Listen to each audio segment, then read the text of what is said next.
ఈసారి కొంత అటు అధికార పార్టీ కావచ్చు, కాంగ్రెస్ పార్టీతో పాటు మరోవైపు బీజేపీ పార్టీ అభ్యర్థుల ఉత్సాహంతో ఉన్నారు. ఉత్కంఠభరితంగా సాగుతున్నటువంటి ఓట్ల లెక్కింపు ప్రక్రియలో ప్రతి ఒక్కరు తనామురుగలవుతున్నారు. మేము గెలుస్తామంటే ఎవరు ధీమాలో ఉన్నటువంటి పరిస్థితి ఉంది మనకు. Vijay, right Raju, thanks for the live reporting. మరింత సమాచారం కోసం మిమ్మల్ని ముందు కాంటాక్ట్ చేస్తాం. Thank you so much Raju.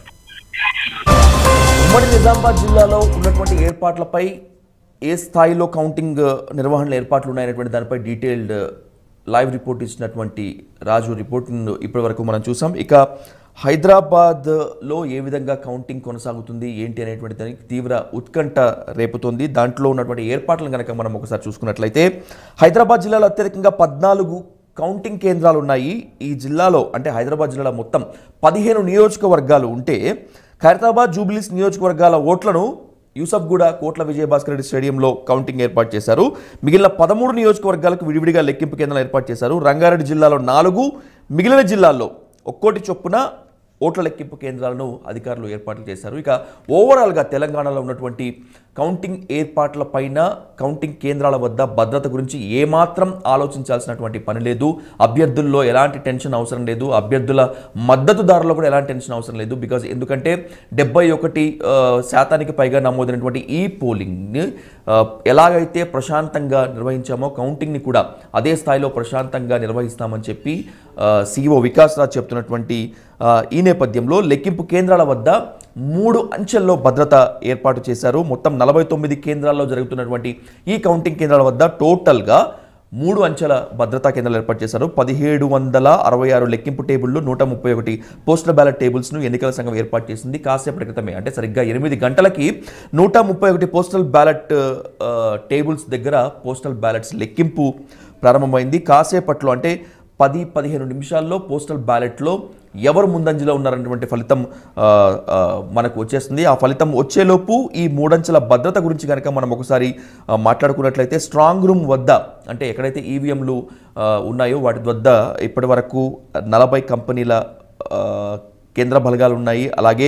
CC కెమెరాలు కూడా ఏర్పాటు చేశారు. సో అక్కడి నుంచి కౌంటింగ్ కేంద్రాల వరకు మొత్తం అంతా కూడా వాటిని అత్యంత భద్రత మధ్య తీసుకొచ్చారు. పోస్టల్ బ్యాలెట్ లెక్కింపు అయిపోయినటువంటి తరువాత ఈవీఎంల లెక్కింపు ప్రారంభమవుతుంది. సమయానికల్లా 8:30 కల్లా గనక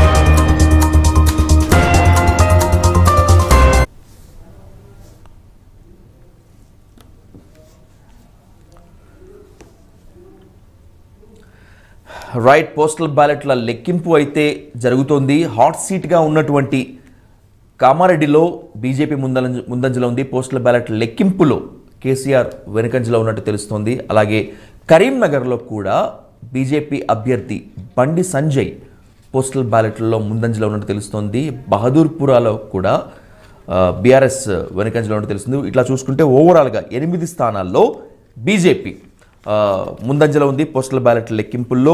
సో పోస్టల్ బ్యాలెట్ 8:30 కల్లా పూర్తయ్యేటువంటి ఛాన్స్ ఉంది. ఒకవేళ కనుక పూర్తి కాకపోతే 8:30 నుంచి ఈవీఎంల లెక్కింపు ప్రారంభమవుతుంది. సమాంతరంగా ఇందాక చెప్పుకున్నట్లు ప్యారలల్గా అటు పోస్టల్ బ్యాలెట్ ఇటు ఈవీఎంల మెషిన్ల కూడా ఓటింగ్స్ అనేటువంటిది చాలా కీలకంగా ఉన్నాయి. పూర్తి స్థాయి ఫలితాలు వచ్చేటువంటి ఇప్పటి వరకు ఉన్నటువంటి ఎగ్జిట్ పోల్స్ని కనుక మనం మరొకసారి పరిశీలించినట్లయితే ఆయా సర్వే సంస్థలు 119 నియోజకవర్గాల్లో ఉన్నటువంటి ఓటింగ్ పల్స్ని పట్టుకొని ఏ విధంగా అయితే తమ ఎగ్జిట్ పోల్స్ని ఉన్నాయి అనేటువంటిది ఒకసారి కనుక చూసినట్లయితే ఇండియా టుడే మై యాక్సిస్ కాంగ్రెస్కు 48 నుంచి 64, బీఆర్ఎస్కు 40 నుంచి 79, బీజేపీకు 7 నుంచి 13 స్థానాలు వచ్చేటువంటి ఛాన్స్ ఉంటుందని చెప్పి తన ఎగ్జిట్ పోల్స్ని చెప్పింది. న్యూస్ ఎక్స్ 30 నుంచి 40 కాంగ్రెస్, 60 నుంచి 70 బీఆర్ఎస్, అలాగే బీజేపీకి ఏమి ఇవ్వలేదు. టైమ్స్ నౌ కనుక